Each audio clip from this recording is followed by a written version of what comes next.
many of you had a chance to do a multi-day retreat? Okay, yeah, great. Okay, just very good, very good. So, I wanted to talk about, once again, renunciation. And it is a major theme in the Buddhist tradition. You've probably heard these stories before, but the Buddha started out as an ascetic,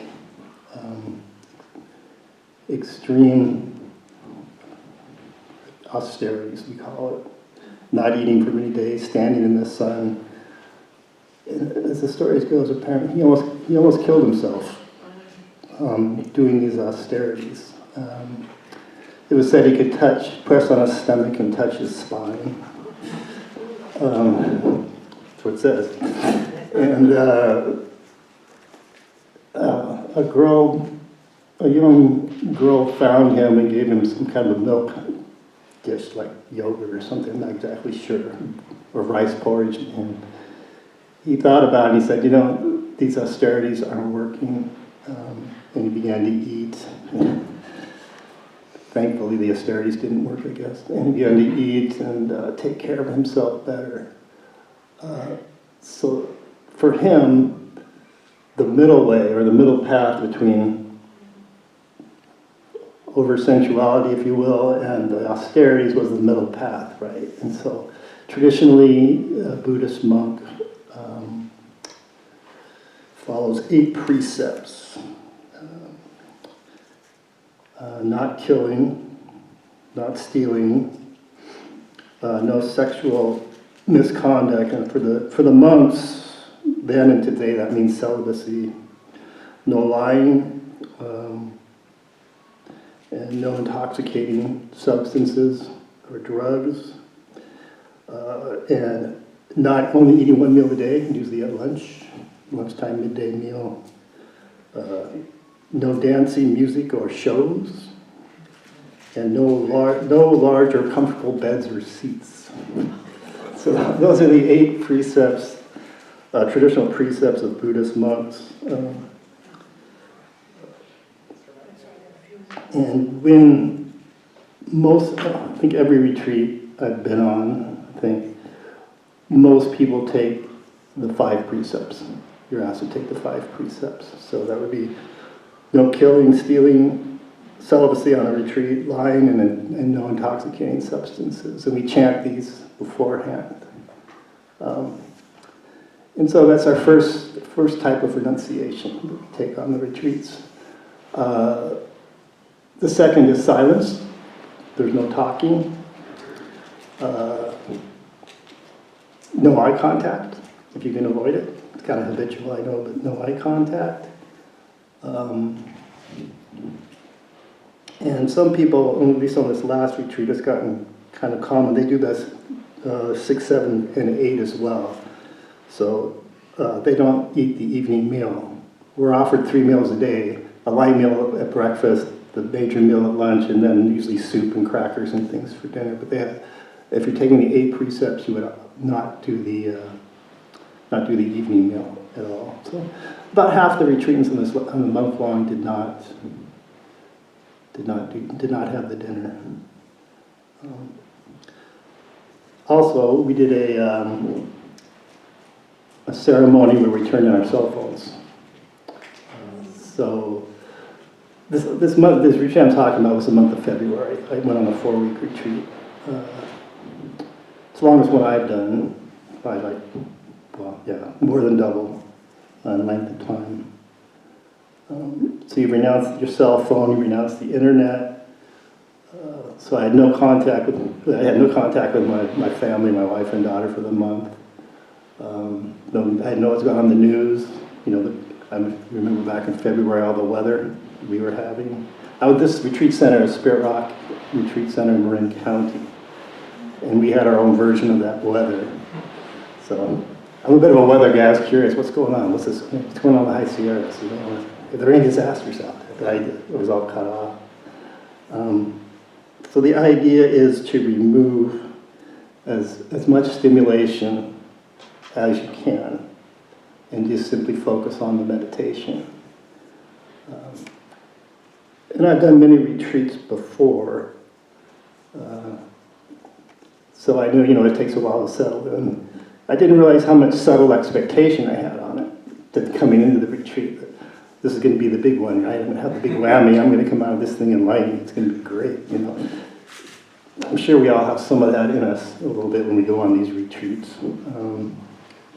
But anyway, there's a time period of settling in, then there's the expectations of what's going to happen, and then there's a reality of what is happening, right? So, as all of us are aware, since we're meditators, we have this mind, right, that loves to think, papancha we call it, thinking constantly.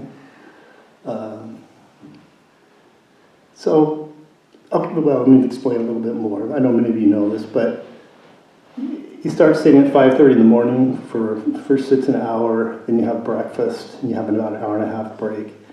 And then they'll ring the bell for 45 minutes sit, a 45-minute walking period, another 45 minutes sit, and this goes on for like 3 hours. Then you have lunch. After lunch, you go back and do that again for 3 or 4 hours. Then there's a dinner break, and then you go back and sit again, and then there's a Dharma talk. And then after the Dharma talk, there's some more walking, and then they have a period of chanting, if you wish to stay, and that goes to about 9:30. So they keep you busy. So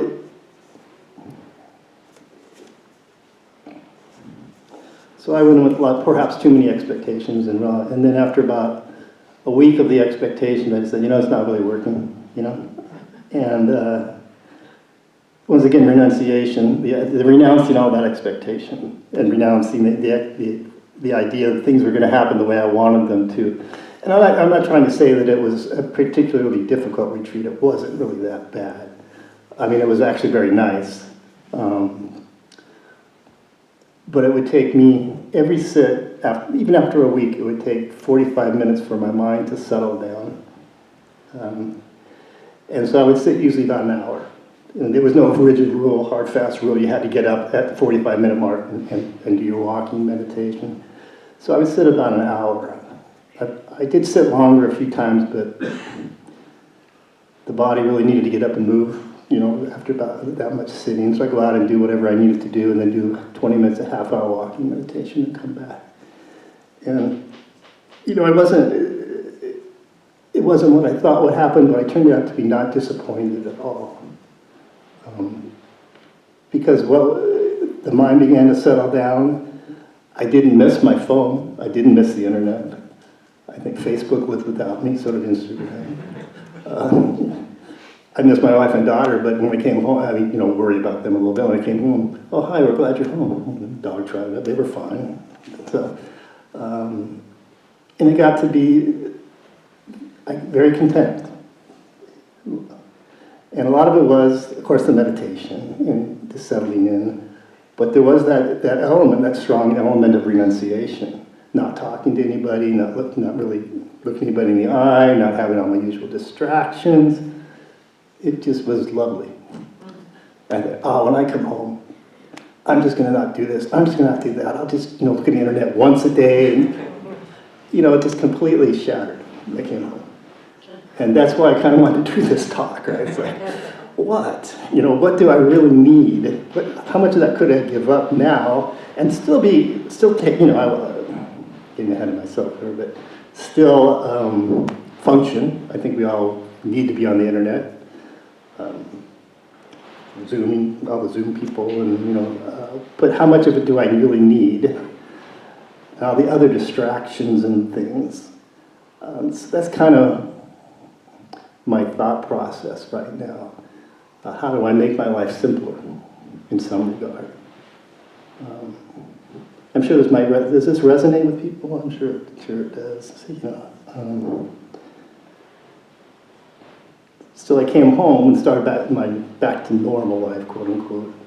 I just realized how complex it was. And even if I wanted it to be simple, it was just complex, And it's like, okay, how do I manage all that? So I haven't figured it out. Hence the talk again. I spent 3 hours last night with an accountant trying to straighten out my personal taxes. My father passed away about a year ago, so there's a state complexity. But I survived it. So I did a little research, a couple hours today to kind of get a talk together. I used a book, I should have brought the book, Mindfulness by Joseph Goldstein. It's a wonderful book if you want to know some of the traditional Theravada. Theravada stuff. It's based on the Satipatthana Sutra, which is a foundational sutra in the tradition. He says, he gives a paragraph about renunciation is a bad word in our society. Who wants to renounce? Our pleasures, our fun, our Second Street in Belmont Shore, which is what always amazes me when I go down there. But he calls renunciation, can be called non-addiction, which is kind of interesting, non-addiction. So the obvious ones, drugs, alcohol, tobacco, those are easy ones to think about.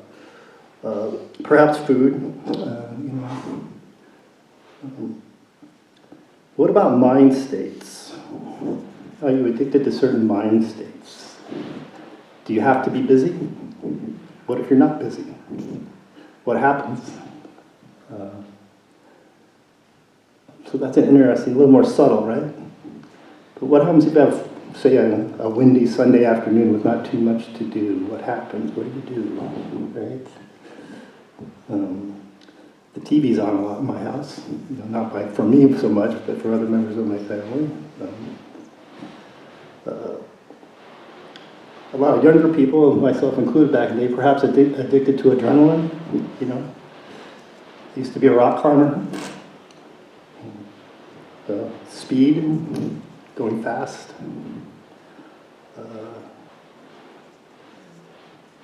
Obviously, addiction to social media, the internet. I mentioned earlier I was a high school student.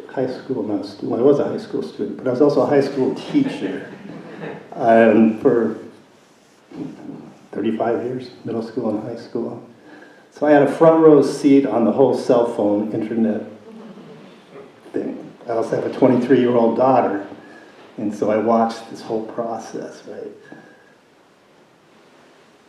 The kids were fine without their cell phones back in the day, before 2000. I think that's roughly when it started.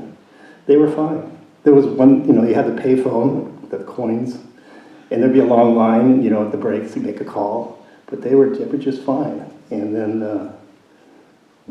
I saw the first pagers, if you remember those little things. Okay, and then, I don't know when it was, but probably a little after 2000. First cell phone rang, the cell phone bell, or whatever, and the ringing of the cell phone happened in the class. And I remember thinking, this is going to be something, this is going to be a problem, this is going to be something brand new. And now look at it, right?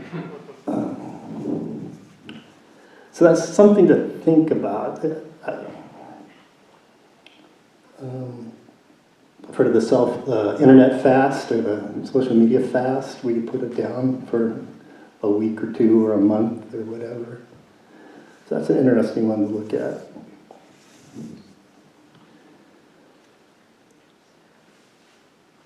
Even in meditation, which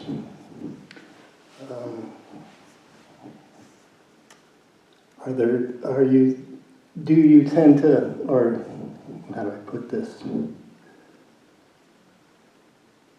Do you just meditate for a certain calm space? Is that almost an addiction? Is a habit? Probably many of you have a daily meditation habit. And are there certain kinds of tendencies to just latch on to certain kinds of calm spaces and not really not be mindful of the other kinds of spaces? So there can be some renunciation there too. Or the other part of that is, if you do have a sitting practice, do you ever have an aversion to actually doing it? Like, I need to sit down today. I don't really want to, right? There's an aversion, a pushing away, right? So what would you be doing, say you meditate for 15 minutes. Just, you don't have to answer this, but what would you be doing in those 15 minutes if you were doing this sitting, right? So that's interesting to think about. That's the whole mind being that complexity.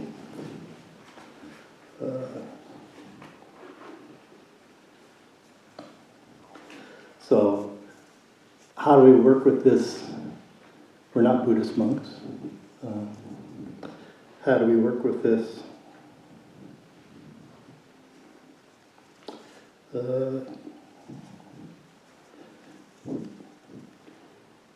One way of looking at it is giving up a lesser pleasure for a greater one. Giving up a lesser pleasure from a greater one. So, what would it be like to be non-addicted? Maybe some of you are. I'm not saying everybody in here is a hopeless addict by any means. But what would it be like to be non-addicted, to be really free, of whatever it is? I don't think I'm not giving up coffee, that's for sure. But, maybe I will. I don't know. But what would it be like just to have a mind that was that free, right? So you can give up lesser pleasures for a greater pleasure.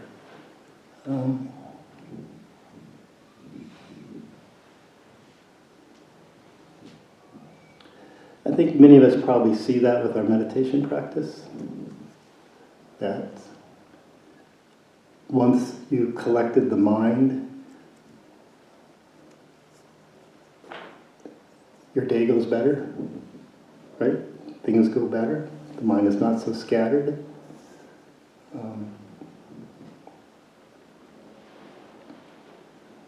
So I'm going to jump around a little bit here. But what I found on the retreat, I already kind of mentioned it, was all of that, all the sitting, all the renunciation. It was so simple to be that free about everything. And with the weather the way it was, and it was just gorgeous, and the wind, just like our wind today. So it was just that freedom, not having all those pushes and pulls. So I'm talking to myself again, why am I not doing more of that now, right? So anyway, let me go on here.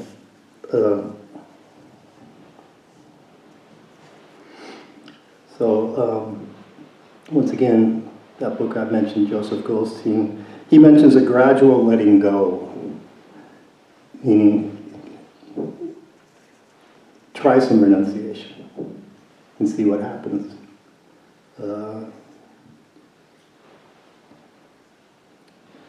Get up 15 minutes early to sit. These are some of the ones I think about. Take a walk. This is what I do most of the time. Take a walk without the cell phone, that one's a lovely one.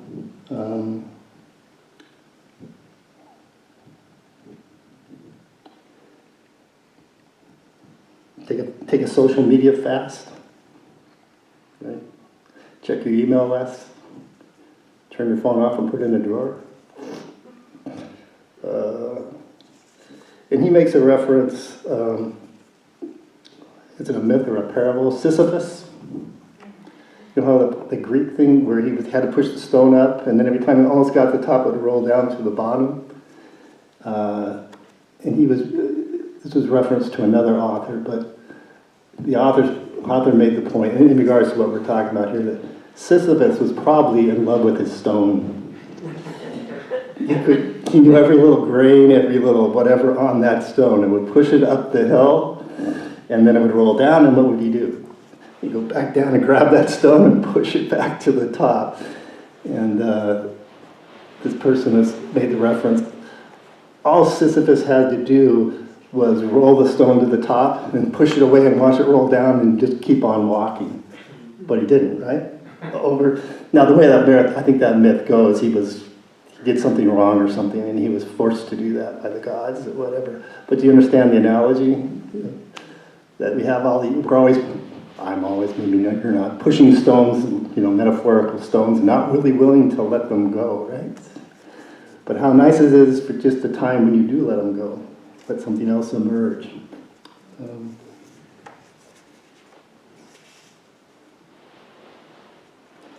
Why is restraint? Is what you're doing helpful or necessary? That's a good one to look at. Helpful to yourself, helpful to other people. Is what you're doing necessary? I was talking to Joe Kai not too long ago, and I just kind of made the offhand comment, when you don't really know what to do in a situation, you can always default to generosity and compassion, right? And I've always found that to be very helpful. I'm retired now, so I have some time. So my wife and daughter are both at home working full time. So what do I do? All the food shopping, all that kind of stuff. Excuse me. Something to think about.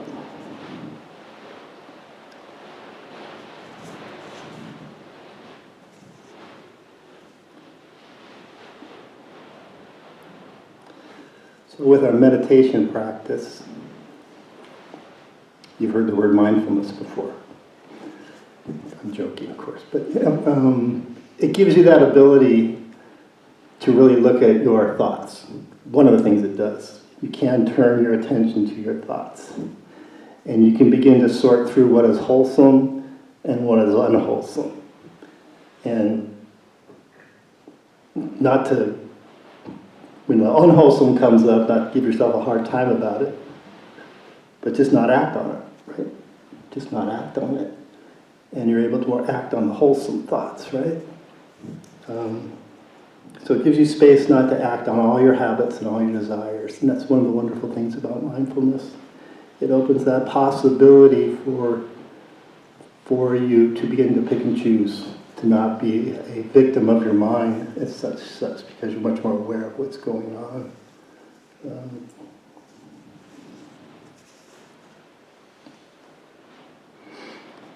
And this is a big one for me too.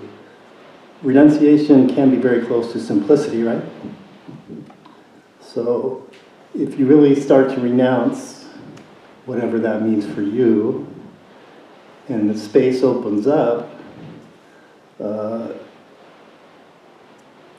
begin to notice how nice it is not to be ensnared in habits, addictions, too much thinking, all that. And the mind begins to settle. And rather than spending your time on the planet pursuing whatever many people pursue, wealth would be one, status, possessions, maybe give up some of that. Certainly the planet would like us to do that. And then a certain level of peace and simplicity can arise, right? Wouldn't that be lovely? And I have one last thing for you today. This is the Metta Sutta. And there was a teacher on the retreat, Kim Allen. She wrote a book on simplicity, which is there was an excerpt that came across the internet. There I go, see, Instagram. But it had this Metta Sutta in it. It was an excerpt from her book. And so it kind of resonates a little bit with what I'm talking about. This is the work of those who are skilled and peaceful, who seek the good. May they be able and upright, straightforward, of gentle speech, and not proud. May they be content and easily supported, unburdened with their senses calmed. May they be wise, not arrogant, and without desire for the possessions of others.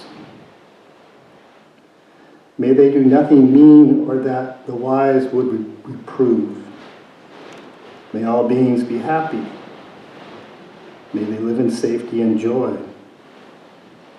All living beings, whether weak or strong, tall, stout, average or short, seen or unseen, near or distant, born or to be born, may they all be happy. Let no one deceive another or despise any being in any state. Let none by anger or hatred wish to harm another.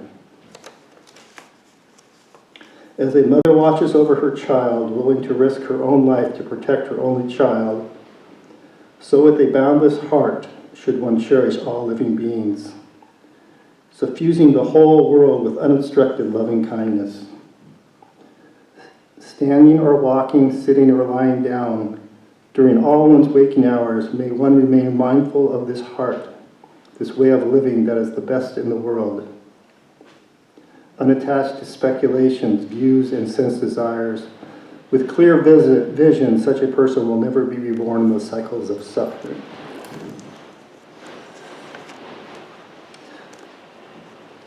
Be a nice way to live.